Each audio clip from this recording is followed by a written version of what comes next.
somehow into Louisiana, French speaking. And that's where my father was drafted in World War II, in Louisiana. And my mother,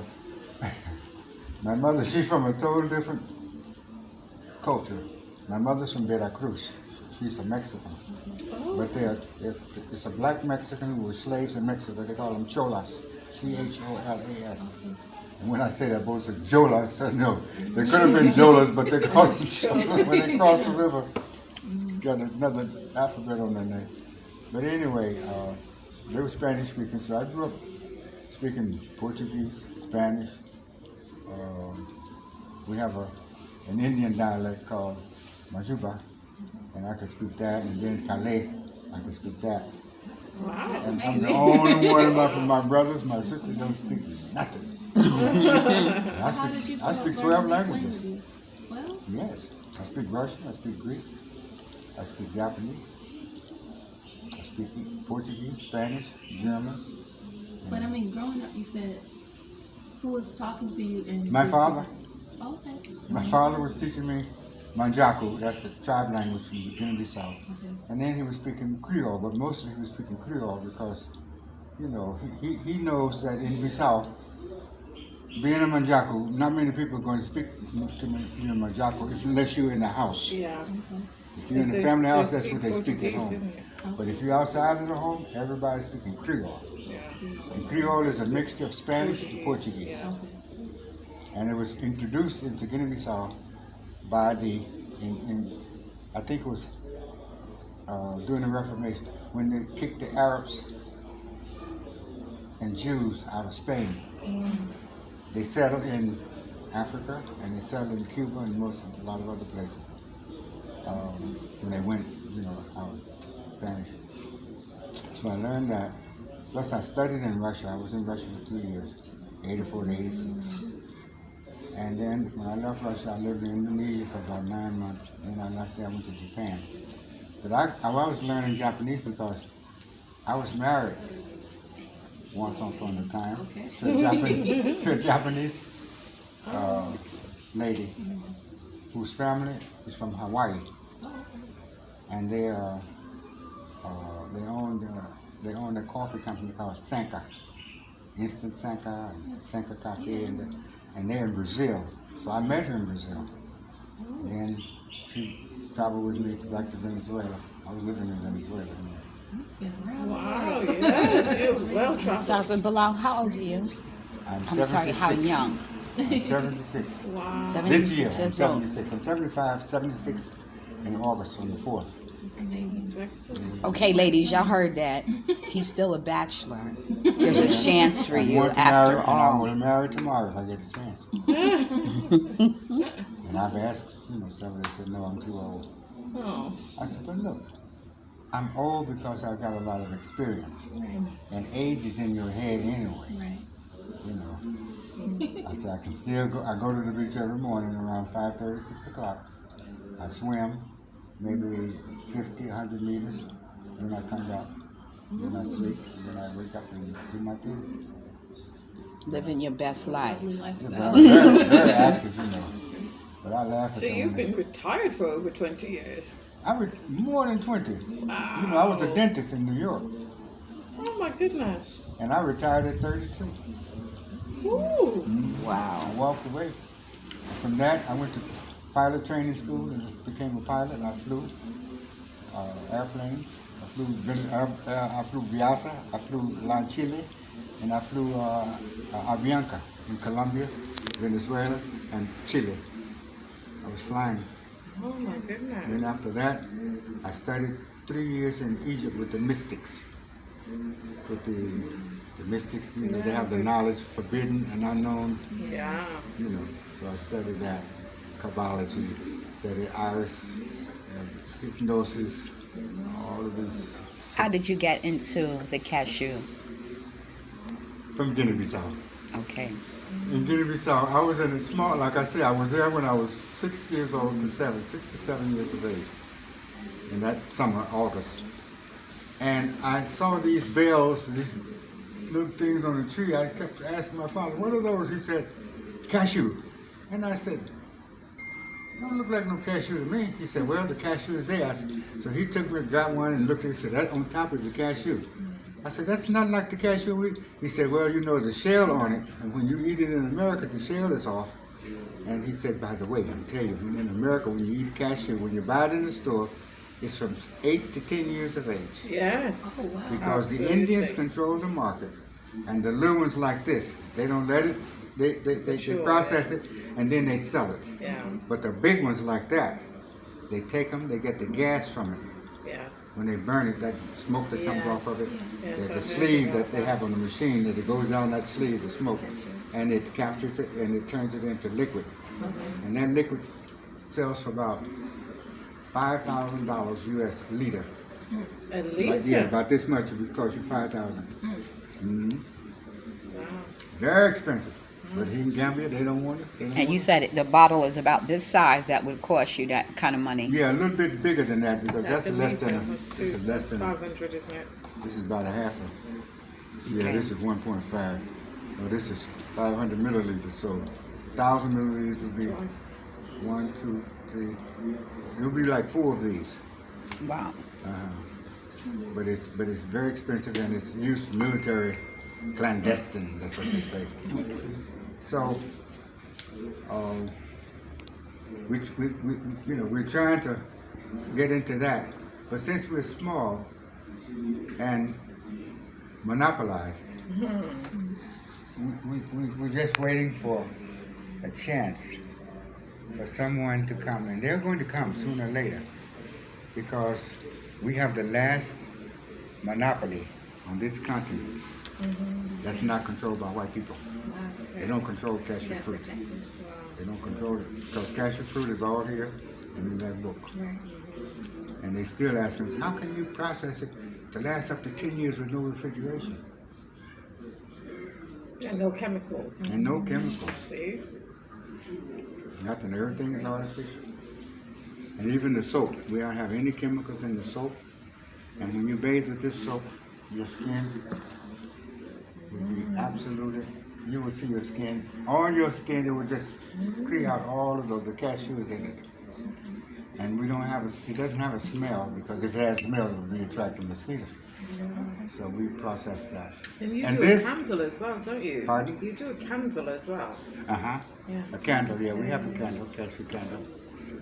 Dr. Bilal, I was at someone's home who had your cakes in their fridge. They had at least 3 or 4 of them. So I would wait till everyone went to sleep, and then I would get up and have cake.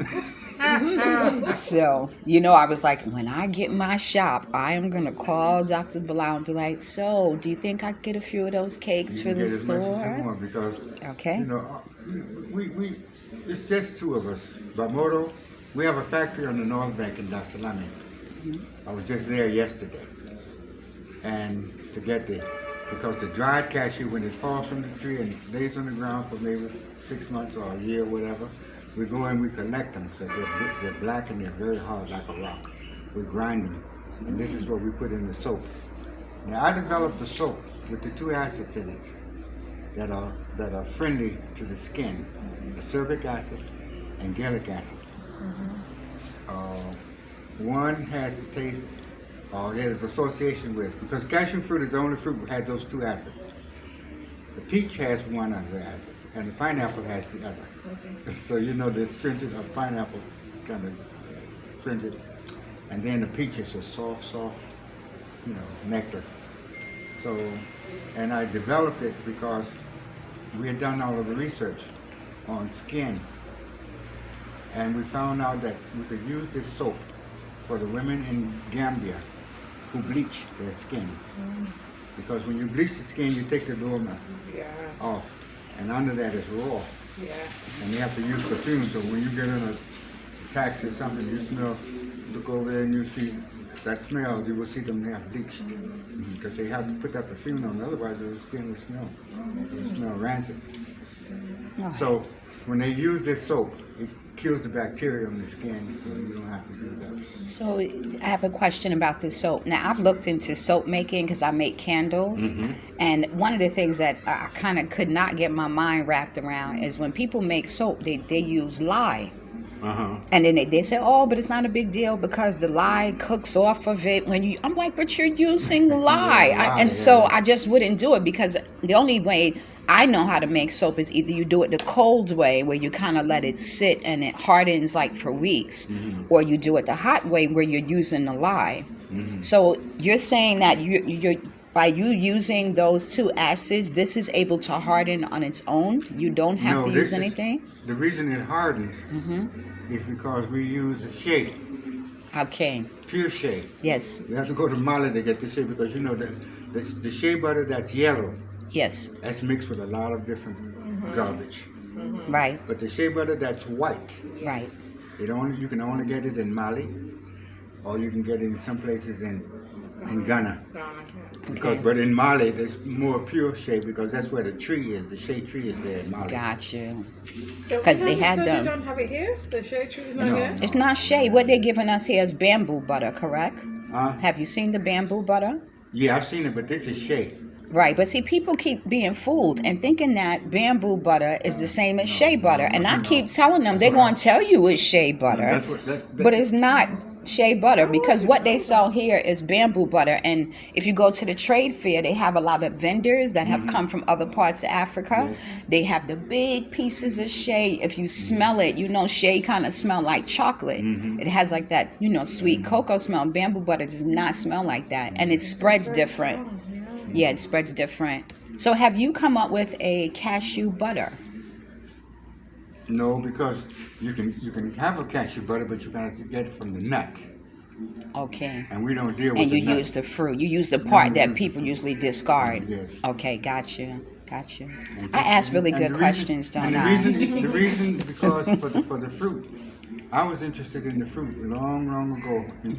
I started dealing with the fruit about 30 years ago, and I was really in Guinea-Bissau, which Guinea-Bissau is one of the largest producers of cashew in the world. I didn't know that. So, you go to Guinea-Bissau, it's like grass. Everywhere you look is cashew. And the Portuguese were instrumental into doing that. And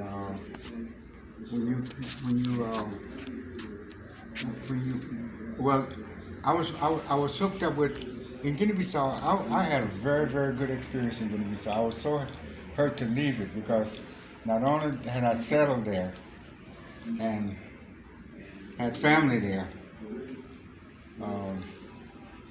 we had a war in 1998-99, and I was they had pushed me up to the highest level of the government.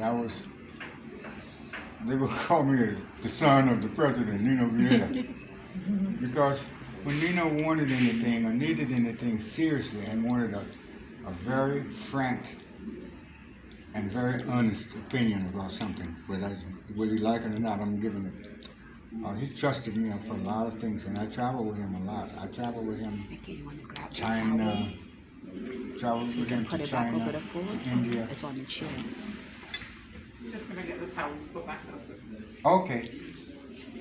You could tell we plan on taking our goodies, right? But we don't want to take the flies with us. Yeah. Nikki is covering the beautiful food that Dr. Bilal has for us. And I just got hooked with the fruit because in Gambia they lose 326 million metric tons a year. It falls on the ground and nobody gets it. But see, we don't have transport. If we had transport, we could go to all of the farms and get it. Yeah. So we take because they don't do anything with the fruit, so we take it. In Guinea-Bissau is probably the only country except Belize where they use the fruit for making wine. And we make wine in Guinea-Bissau and we sell it out. And we make vinegar because cashew has a very special vinegar. Yeah. It's when you cook with it, it just gives you. Even like this, we have some cashew vinegar cooked in the machine. You may not be able to taste it because you don't know the texture of the vinegar, but it's there. Thank you. You saw me struggling. I'd love to try the vinegar as well. Can't wait until you get So your this stock. is a sample of the cashew cake that Dr. Bilal Well, gave I us. could bring vinegar back anytime because the vinegar is simple to make. When you take the fruit off the tree, you put it in a barrel like that green one over there, and cover it. And as long as it's covered, it will make vinegar. Yeah, because it's fermented. Yes, but the moment you take the top off and the sun hits it, it's going to turn to wine. Oh, So okay. that's the difference between the French word vinegar and the other one, vin, is just wine. Okay. Not from the garden. Vinegar is from the garden. Well, I want to order some vinegar. Yeah, well, when I go back to that, I was running this time because I had to go in and had to come back because I had to set up everything like this. And since my cook, my maid, she's in Guinea-Bissau now. That's why I was saying that when she comes. Matter of fact, she's on the way back today. She just told me this morning when she was leaving at 7 o'clock. How far is Guinea-Bissau from here? If you're in one of those Pajeros or one big car, it'll take you about 4.5 hours. Okay. But if you're in a small car like my little car, it'll take you like about 8 hours. Okay. Because the highway is very, very, very, very bad. Okay. And these little cars, you can't just boom all in those holes because they will. You'll take your time. But the big cars, they just go right over. Those trucks, they don't even stop. They just boom, boom, boom, keep going. Because they are.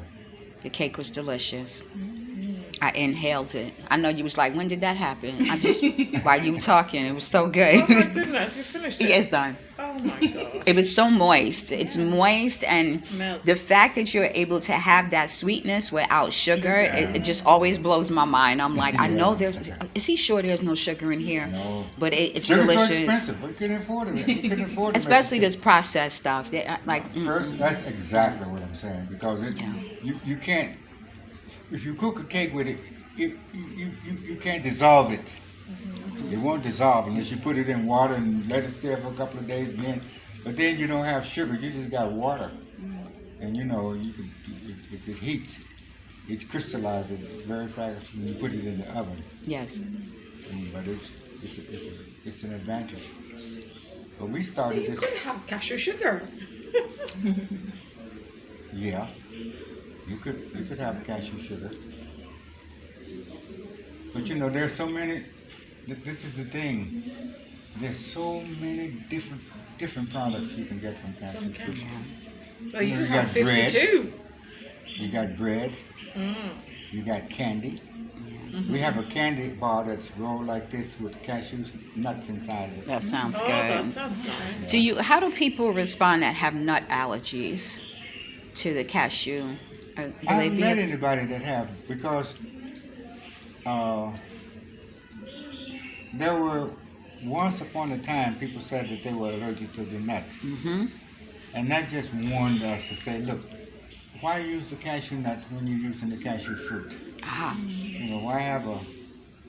And most people here they come to me. They'll be coming. Matter of fact, they started calling yesterday. Dr. Bilal, season is beginning because the season is just beginning. In our factory, we had 1,000 trees. The last storm came in and wiped out half of them. Wow. I mean, the wind a tree like that, it just cut it down to a nub. It's something that's I just looked at it in amazement. Can't believe it. That tree, as big as that, it's just. with a large tree like that, how many cashews could be grown on that, like pound or liter wise? You could get. Well, liter is a liquid measurement. So is it Well, killing? if you're saying liters for the juice or the process, we usually get about.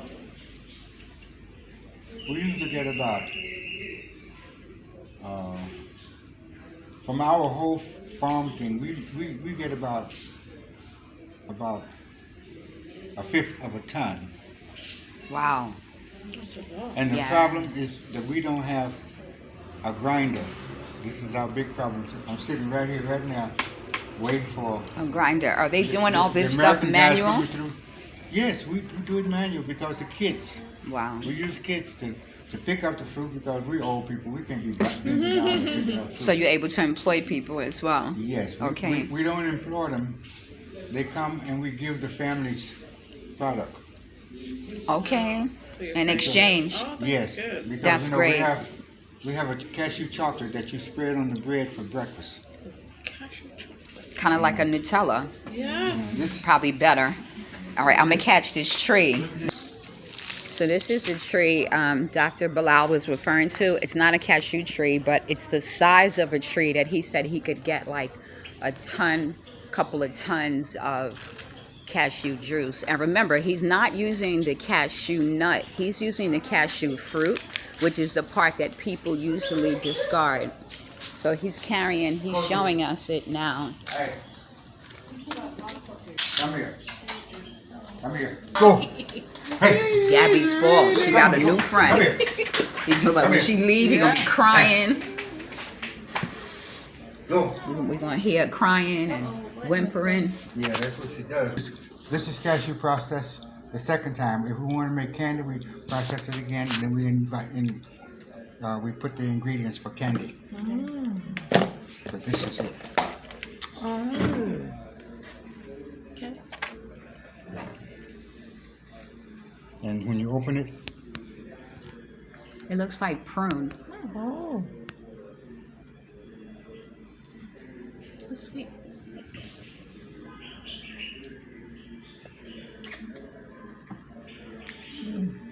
It's very sweet. It's delicious. and it's all cashew, no sugar. Okay. It reminds me of a type of I can't even really describe it. I think of when they make prune danishes and they use that filling. But this tastes so much better because there's a smoothness to it. Yeah, and no sugar. That is quite smooth. Actually. Maybe like a organic maple syrup mixed with some kind of fruitiness. yes, it's delicious. Thank you. All these treats. So we done had sample of the magic potion. We had a sample of Dr. Bilal's cashew cake, and we have soap to try. So you all will be hearing how well, if I come back glowing, because you know I'm flexing in my complexion in the Gambia, you all would know why. Thank you, Dr. Bilal. I appreciate you doing this recording. I know folks are going to enjoy you.